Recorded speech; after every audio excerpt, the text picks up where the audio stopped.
In these couple of examples, we are going to be looking to do the derivative of secant times cosecant, which is we have some trig going on, and we have a product rule that we also have to deal with. So, product. So in the last video or last kind of lesson, we were talking about how you're going to remember that the derivative of secant equals something and the derivative of cosecant equals something.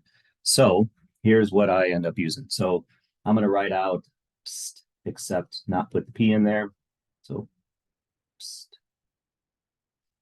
That's not the P.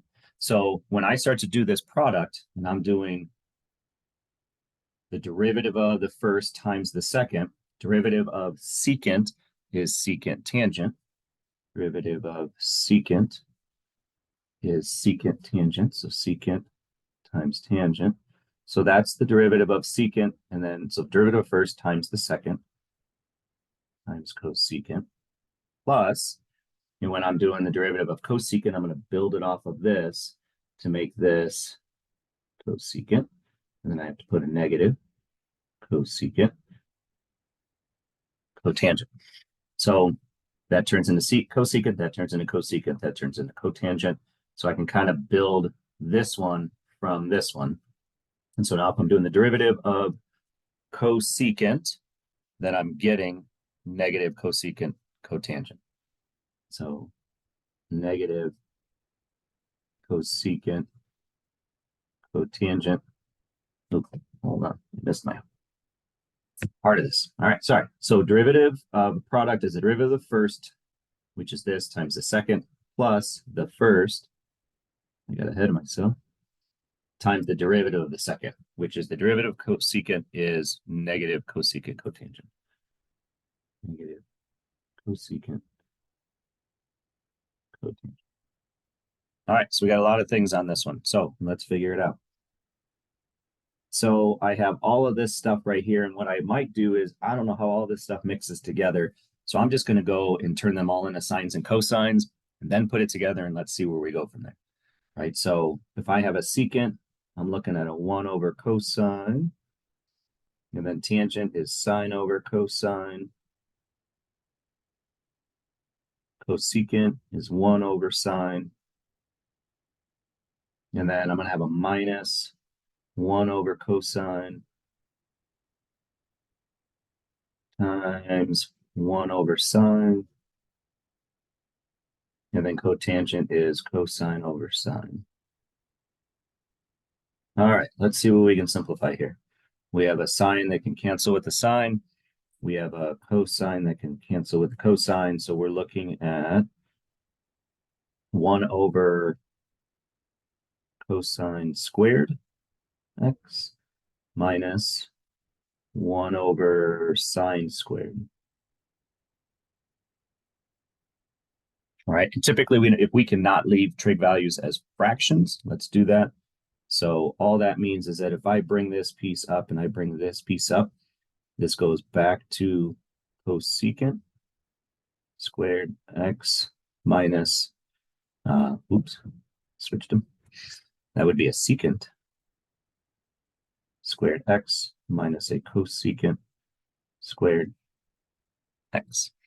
And then that doesn't simplify into anything else. We don't have any trig identities that involve that simplifies to just one term. So that is our derivative of this original product rule. All right, and then the last one is we're going to do the second derivative of this. So we'll do the derivative of the derivative. So if we start off with the derivative, so cosecant, I'm going to rewrite this just to kind of help my cause. So I would start with, cross off my P, and then I'll turn secant into cosecant. Secant into, but I got to do a negative. Cosecant. And then that turns into cotangent. All right, so remember that any time I do a derivative with a I'm going to get a negative. So when we did the derivative of this, we got a negative on it. So I need to make sure I throw that negative in because otherwise I'll forget. So the derivative of cosecant is negative cosecant cotangent. So negative cosecant cotangent. So there's our first derivative. First derivative is very straightforward, except the second derivative is now a product. Okay, so we have a negative, and then derivative of cosecant, we just did. Derivative of cosecant is negative cosecant cotangent. So negative cosecant cotangent. We're gonna get a lot of them. All right, so we're doing a product rule. So the derivative of the first times the second. So there's times the second plus the first. So I already have that negative out here, so I'm kind of treating it like that. So now it's the first times the derivative of the second. The derivative of cotangent is negative cosecant squared. So negative cosecant squared. All right, so let's do a real quick refresher. I pulled that negative out of the whole thing. I need to have that negative apply to the whole thing. Let's do that. So there's our negative to the whole thing. Then I'm just kind of working on the inside. So the derivative of first times the second, there's the derivative of the first times the second, plus the first times the derivative of the second. All right, so there's all of our stuff. Let's go ahead and distribute this negative into both of those two pieces, which really just cancels them. And let's combine what we can all at the same time. So we change the sign. And then we have all of this multiplied together, which is cosecant x cotangent squared x plus cosecant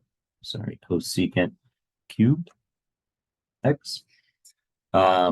And not that I have to go anywhere further than this, but again, a lot of times these things get set equal to something where we need to factor. So I see that I have a cosecant that I can take out of both of them. So cosecant x, and then I'd have a cotangent squared x plus a cosecant squared x. And again, I'm looking to say, hey, is there any potential that I can do something with that? And this is not one of the identities. So that is the farthest I can go.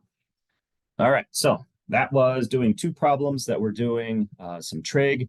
And rather than memorizing this, I use pst.